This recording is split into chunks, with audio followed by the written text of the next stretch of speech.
Hey everybody, I am Chip Wade. You might know me from HGTV or DIY Network. I'm so excited to be here with you guys today and talk about a whole room lighting solution.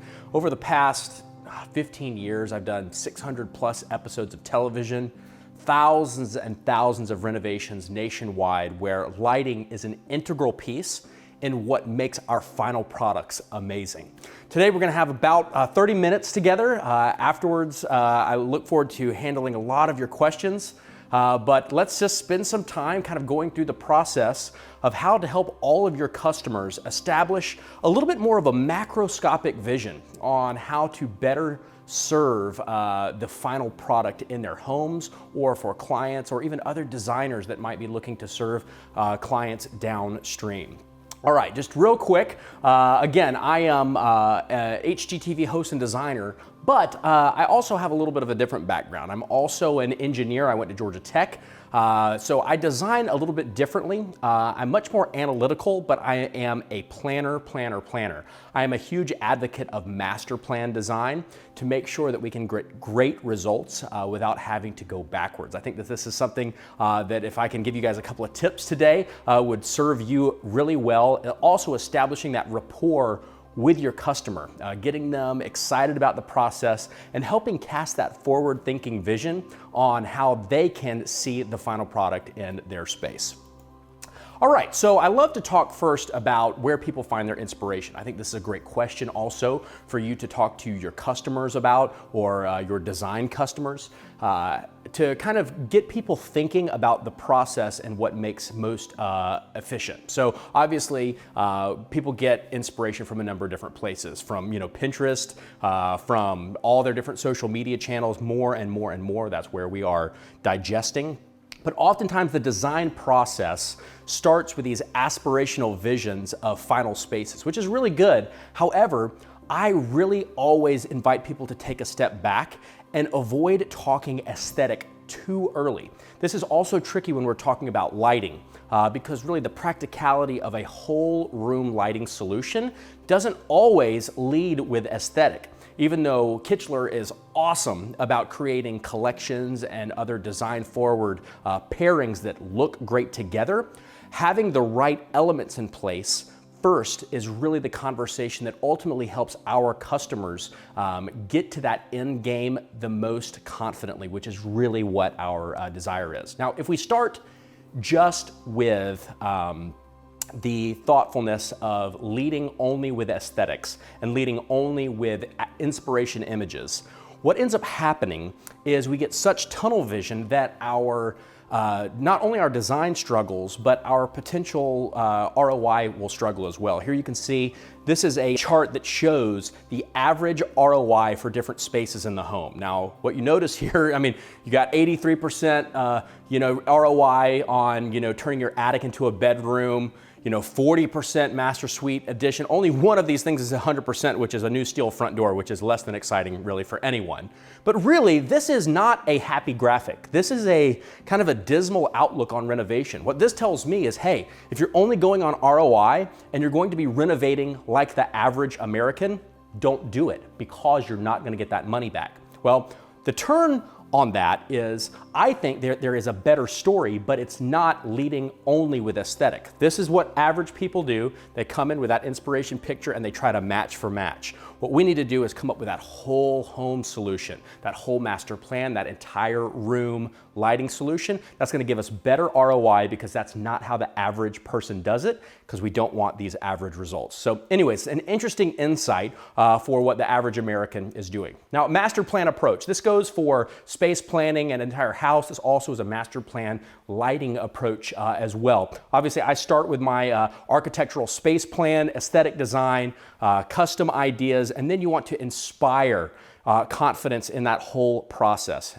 Having a master plan or a whole room solution is how we most effectively inspire that confidence in our purchasing decision. Now, even though we're selling lighting, it's important that we have proficiencies that surround lighting. So if you feel like you have a gap or you don't have anyone on staff that really can speak confidently about things like space planning, or have an arsenal or a library of folks like structural engineers or contractors that are really, really in tune with the detail of what customers really actually need, then I invite you guys to broaden your library of resources. The worst thing you can do is fake it.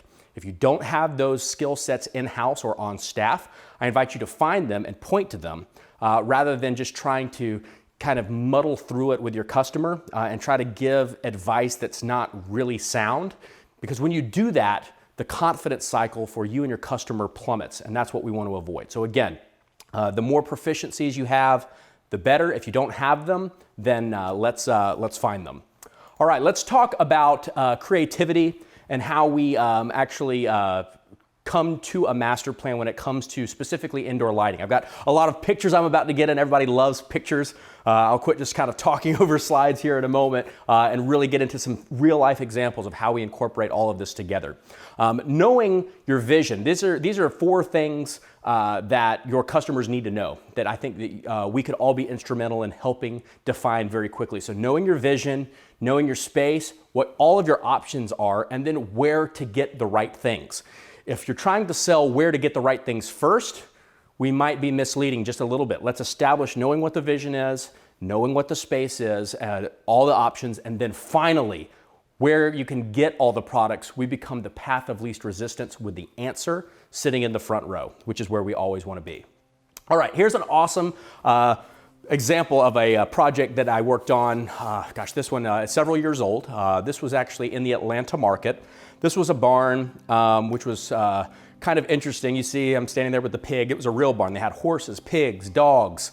And this family called me up and they said, Chip, we want to design a new house, actually separate from the barn. We want to, we have a very healthy budget. I love to talk about budget first. Very, very important. They had about, a $600,000 or $700,000 budget to build a house, which was going to be completely doable for what they were trying to do. But they gave me a tour around this barn, and I noticed that it was very, very sizable. It had an upstairs that was unfinished, had 6 different stalls, and I said, how much of this are you actually using? Well, it turns out they weren't using a whole lot of it. And I said, what if we actually converted some of this beautiful space? It was a beautiful brick barn, so it wasn't just like a pole barn. I was like, what if we didn't build you a house at all, but put the house inside the barn, but didn't get rid of any of that extra functionality that you're currently using? They're like, well, I don't think it's possible, but sure, why not? So what we ended up doing is converting this into this, which is unbelievable. So they saved north of $400,000 by not doing another structure. And wow, we really had an amazing final product, but it was because we took that whole space approach first. So this was that master plan approach. Lighting, obviously, as you can see, is a huge piece of this. We've got all the different functions of lighting. We have ambient lighting, task lighting, decorative lighting, all woven through this. You can actually see through this window here on the left side. It's actually a big picture window that looks down the stalls where the horses are actually outside, because this is a conditioned space, even though it's under the same roof. But for this family, it was amazing. They were pet and animal people. Now they can eat their Cheerios right next to Mr. Ed, right there eating his breakfast as well, but in a ultra plush, ultra luxurious environment. So really cool. Again, these types of projects only come together like this with this massive level of master planning. Of course, Mother Nature provides us some of the best light that there is, so bringing in as much natural light as possible. Then I go always to our ambient lighting. Use a lot of recessed can product, obviously, but do that just to establish the basis. And then obviously we focus on task. And then my decorative lighting is actually my 3rd priority, but that's the easiest because making things look good is typically the easiest part. Don't get bogged down on that at the very beginning. All right, here's a couple more pictures you can see.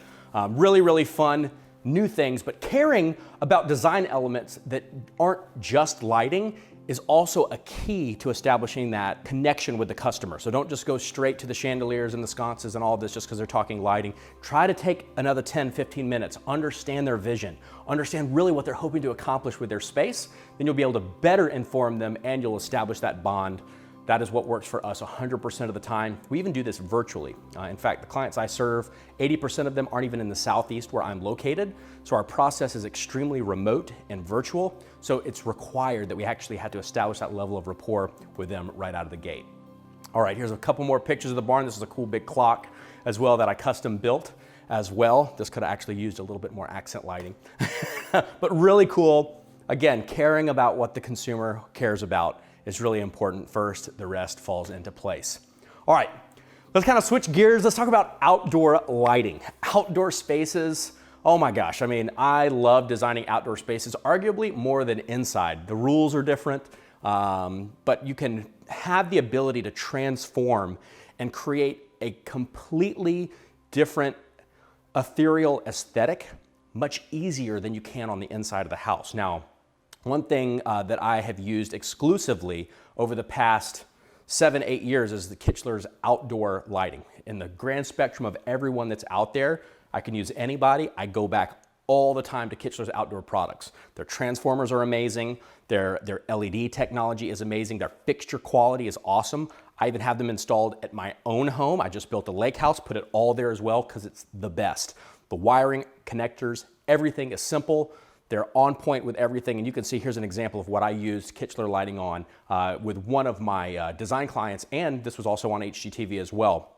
This was really cool. But outdoor lighting also gets kind of a rap about you know, being, maybe this isn't a DIY project, but it totally is. Obviously, lighting design, there takes a little bit of experience to make the final product look amazing, but the actual installation is something that even an average DIYer should not shy away from. You can make amazing results. Another big, I think, misconception about outdoor lighting is you have to have a beautiful space to start with before you put outdoor lighting on it and accentuate it, when in fact, it's almost the opposite. Outdoor lighting makes even a mediocre, almost kind of not bad space, but maybe not great space, look absolutely unbelievably better just by adding the night lighting and the outdoor lighting. It makes a huge, huge difference. So it's for everyone, not just when you've reached the perfect architectural style. All right, here's a cool project that we did. This was the outdoor pods. This was where we started. It was a beautiful outdoor space. It was right along what we call like a public greenway, kind of a public bike and walk path through the woods. If you look really, really close, you can kind of see the silt fence. They were constructing it in the back, and this family wanted something iconic because it was going to be seen by a lot of people, but yet it was still pretty private. And so that's my, music to my ears. I love to design iconic spaces where we don't necessarily have to fit just within the mold of everyone else. Now, I didn't start with an aesthetic inspiration of what they liked. I went to the master plan design and asked more about what is the overall use of what we need. They wanted to be able to have a spot to read. They had kids who needed to play, and they wanted a spot to get together with all the outdoor seating, fire pit that everyone wants, but they didn't want it to be just so stereotypical. Now, I could design an outdoor living environment without even talking to you that you'd probably fawn over, or the vast populace would probably love, just because I've designed so many, but I love to make it personal. So this is what we did for this particular family, and this only came through that whole space design approach. Wow, so cool. This is about 16,000 individual pieces of Austrian spruce that we milled down, sanded, and there's about 300 different sizes of blocks that we milled out. We dipped them in exterior urethane, attached them all with hidden fasteners, and did everything from this massive 27-foot diameter pavilion, fencing, play structure, and treehouse reading pod that is definitely something for the ages. I mean, this is in someone's backyard, and for the same price as just doing a stereotypical design with a typical hardscape, a little outdoor kitchen, and a playground, which nobody's that excited about, we were able to give this family this.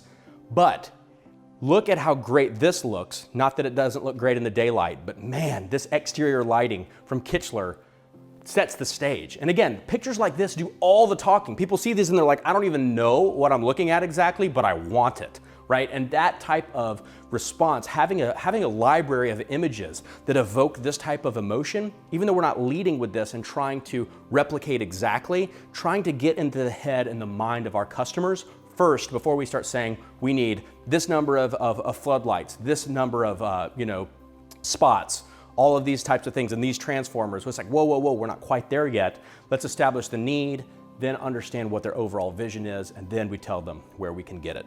Now this project, this is another picture of the pavilion, really cool. Again, this was just awesome. It had a hardscape and an inverted fire pit that went subterranean. I had everything from cast concrete, custom styrofoam with concrete surround benches, which were really, really awesome. The door jambs are all cast concrete. Really, really cool.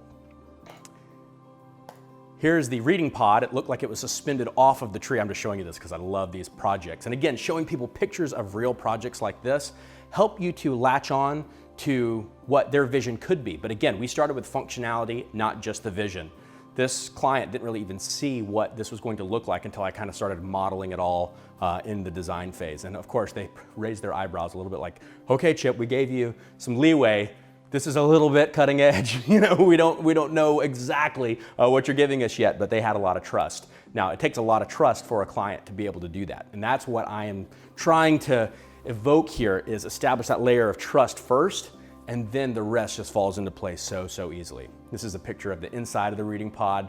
Really cool. Everybody asked me, now, how, don't the books get wet? Yeah, you got to take the books in with you because it's going to get nice and wet. Now, this is a play on a playhouse that uses the same building mechanism, the same type of blocks, but it's a whole swing set and playhouse, but it fits in. Again, I never design play areas to be just for kids. They are actually made to fit right in with the aesthetic and awesome for adults. The kids just think they're made for them, which is the way to do it 100% of the time. So then one more view of the inside. Cool. All right, so let's talk a little bit about lighting effect. We showed an example of an awesome interior project. We showed an example of an exterior product that was kind of fully thought out. But really the mood and the effect of light is super important. Your lighting choice can change the entire mood of the entire room. So we're talking about, there's a 4 that we recognize that are kind of easy to accomplish, but also these are great to discuss with your clients in order to establish the need and the type of emotion and feel and purpose of each space, these lighting effects. So focused intensity, calming aura, natural radiance, and romantic glow. Let's start with focused intensity. So focused intensity, this is all about that, directional light in maybe a darker space where the light itself is actually intense on what's most important or what you're trying to accomplish. I use this type of lighting scheme in areas specifically for families that are sitting or reading areas. It's really nice to kind of let things fall away. So if you're kind of like me, the only kind of peaceful downtime I have in my day is first thing in the morning, super early before I go to the gym. So I have a spot in my living room where everything else is dark, but I have this nice directional light right over my chair where I can do a little bit of reading and not get distracted, where I put my phone away and I just focus on the information that I'm trying to absorb at that moment. So again, this is a focused intensity is a common function that a lot of people think about. Now, the next is calming aura. Calming aura is about kind of letting it all hang out and just being relaxed. It's about not being too uptight. You want to be able to have the feeling of unwinding. This is a little bit more of a warmer tone of light, but the light is a little bit dimmer. This is awesome, I think, for if you think about family time in the evening, right? Where maybe y'all are doing a puzzle or playing a card game, that perfect sense of just kind of relaxing at the end of your day with your family or alone with your partner, whoever you're with, this type of lighting scheme is perfect for kind of letting the body just kind of chill out and unwind. So again, talking like this to your customer, trying to get an anecdotal kind of example to talk to them about, to say, hey, what do you use this space for? You know what, that sounds to me like that could be a calming aura type of environment. What do you think? And that, again, is a great conversation starter. All right, next up is natural radiance. This is maybe one of my favorites. It's one of the more universal ones. It is also it gives the feeling of something natural, right? So a lot of natural light, I think, also is a part of this, but having cooler tones, I think, also kind of plays into this. Having that higher, Kelvin temperature, something closer to 5,000 K that mimics that sunlight. Having something that is color balanced in an area where there's a lot of natural light, I think this, and views to the outdoors, not just seeing outdoors, but also bringing those outdoors inside. That's a big deal. Finally, romantic glow. If you're lucky enough to have a need for some romantic glow, this is also awesome. Again, this is a more warm light. It's just more intimate. I think this kind of speaks for itself, like a nice dinner, a nice glass of wine. At the end of the day, this isn't so much, like family time. This is really focused attention in a smaller space. And it's more about having the environment work in a way that's not distracting at all. And you can't exactly put your finger on what's making it feel this way, but you want it to feel special. So we call that romantic glow. All right, I touched on this before, light layering. Another huge thing that we do with overall master plan design. I talked about like our ambient or general lighting. It's our foundational lighting. I think you guys know this, but sharing this with your clients, letting them learn. A lot of folks maybe are like, oh yeah, that makes sense, but they don't understand that this actually has a strategy to it. Obviously your recessed lights, your semi-flush lights, even ceiling fans. If you have to have a ceiling fan, I like the idea of, obviously I think we all know, but it's great practice to not have that light where the fan blades will shadow the room. So oftentimes putting light kits on ceiling fans still provide that kind of checkbox for your ambient lighting. Task lighting is next. Those are your pendants, your under cabinet lights and sconces. And just really quickly, if you're not familiar with some of the new under cabinet lighting options that Kichler has, even tape lights, oh my goodness. Some of my favorite products are some of the LED tape lights that Kichler has, all the different connector options. It used to be easy, now it's beyond easy. I mean, the way they connect together, the way that all of the ballasts and the dimmers are all just like locked in. You can install a set of under cabinet lights with tape lighting as an upsell to a customer just by showing them some pictures and how easy it is to put together, especially if you have a couple of items there in your showroom. Finally, you have accent lighting. That is what I do last. I start with ambient, then I go to task lighting, and then I select all of my accent lighting. Again, making it look beautiful is the easy part, especially when you got a partner like Kichler that has such a broad range of finishes and finish standards where everything goes together, and you can easily find those types of things. All right, I'm actually going to blast through this last one, and then we'll finish up. And we'll take some questions. But this is an attic suite. This actually shows a great example of some light layering. This was an attic that needed to be refinished, and we basically turned this small space just by adding one 40-foot long dormer, and we turned it into this. Boom, wow, amazing, right? We have tons of natural light. We've got our ambient lighting, right? So just because we have lots of natural light does not mean we don't still focus on it providing a lot of ambient lighting. So there's still semi-flushes and plenty of recessed lighting in here because, again, natural light is only during the day. We want to have that nice blanket of even coverage lighting. And you see we have accent lighting and task lighting throughout the space, from the sconces by the bed to the sitting area. Awesome, awesome, awesome. Now I've actually changed some color temperature in this particular example. You can see the color temperature of my sconces in my sitting area are different, and I only have them on. I shouldn't actually have them on in this picture, in this wide shot. They would never actually be on at the same time as all of the overheads. So a lot of my overhead lighting, is a little bit cooler, but again, for my focused attention, and that's those areas, my calming aura, I wanted that a little bit more intimate light temperature. You can see some of that coming through there. But again, we have a lot of different things going on, a lot of custom features built in for this family. See, they're so happy just laying there in the bed, watching their own individual TV shows. I guess they're not talking to each other, right? Welcome to 2020. All right. Finally, I wanted to give you guys some insight about Kichler's lighting solutions and their layout team. This is something that a lot of people don't realize exists, but if you need a little bit of backup and a little assistance to help wow your customers, Kichler actually offers some really awesome opportunities. If you have questions about maybe how to use a product, where it should go, how many, you can send your CAD, you can send just a rough sketch if you want, upload those, even photos, and the Kichler team will actually come back with a design layout with products for you. This is going to help you guys bump up all your sales, your customer confidence, which we've been talking about this entire presentation is huge. This is an amazing tool to make you look more professional and to actually service your customers in a way that's a little bit different. Thank you guys so much. I appreciate y'all having me today and look forward to being a resource to y'all in the future. We'll talk soon.